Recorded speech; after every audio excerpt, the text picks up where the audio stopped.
আসসালামু আলাইকুম, শুভ সকাল। আজ ৩ অক্টোবর ২০২৫, ১৮ আশ্বিন ১৪৩২ বঙ্গাব্দ, ১০ রবিউল সানি ১৪৪৭ হিজরি।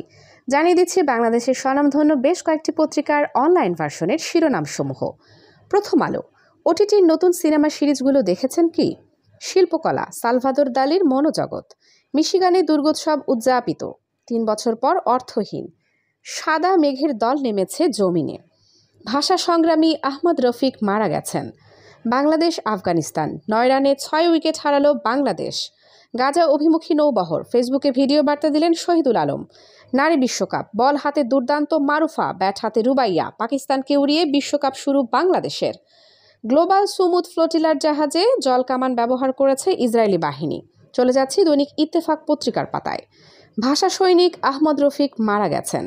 সমুদ্র উত্তাল, আমি এখন বিশ্রামে আছি, ভিডিও বার্তায় শহীদুল আলম।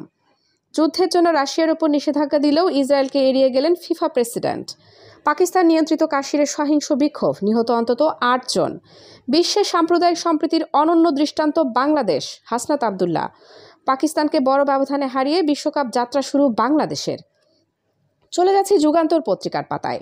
ভাষা সৈনিক আহমদ রফিক আর নেই। নতুন পে স্কেলের অনুপাত হিসাব হবে যেভাবে। শহীদুল আলমের প্রশংসায় ঢাকার ফিলিস্তিন দূতাবাস। রাতে স্থলভাগে আঘাত হানতে পারে ঘূর্ণিঝড় শক্তি। ছেলের আত্মসাৎকৃত টাকা ফেরত না দিতে মায়ের কাণ্ড। এদিকে ডেঙ্গুতে আরও 2 জনের মৃত্যু, হাসপাতালে ভর্তি ৩৯৬ জন। ডেল গুডওয়ালের মৃত্যুতে প্রধান উপদেষ্টার শোক। বৃষ্টি থামবে কবে তা জানা যাবে। জানুয়ারি থেকে চালু হতে পারে নতুন পে স্কেল। গাজামুখী গ্লোবাল সুমুদ ফ্লোটিলা নিয়ে যা বললেন আজহারি। প্রবাসীরা ভোট দেবেন কিভাবে জানালেন ইসি সানাউল্লাহ। কেউ একজন ফোনে বিরাট কোহলির কাছে অভিযোগ দিয়েছে বলেছেন আসিফ মাহমুদ। চলে যাচ্ছি আমার দেশ পত্রিকার পাতায়। গাজায় শান্তি নিশ্চিতের দায়িত্ব সবার আগে মুসলিমদের। গাজায় নোঙরের অপেক্ষায় সুমুদ ফ্লোটিলার নৌযান। গাজা উপত্যকায় নোঙরের অপেক্ষায় সুমুদ ফ্লোটিলার নৌযান। ভাষা সৈনিক আহমদ রফিক আর নেই। কাঁচামরিচ নিয়ে কারসাজি, ৪৪০ টাকা কেজি। অসুস্থতা অনুভব করছেন গাজামুখী নৌবহরে থাকা শহীদুল আলম। আধুনিক যুগের বড় ফিতনা ট্রান্সজেন্ডারিজম, বলেছেন ধর্ম উপদেষ্টা। গাজীপুরে প্রতিমা বিসর্জনে নৌকাডুবি, 2 শিশু নিখোঁজ। এদিকে কক্সবাজারে লাখো পর্যটকের ঢল। গভীর নিম্নচাপের প্রভাব, সারা দেশে 2 দিন ভারী বৃষ্টির পূর্বাভাস। শাপলা প্রতীক দিলে আপত্তি নেই মান্নার, স্বাগত এনসিপির। সবশেষে চলে যাচ্ছি নয়াদিগন্ত পত্রিকার পাতায়। পাকিস্তানকে হারিয়ে নারী বিশ্বকাপ শুরু বাংলাদেশের। এনসিপিকে শাপলা ছাড়া 50 প্রতীকের অপশন দিল ইসি।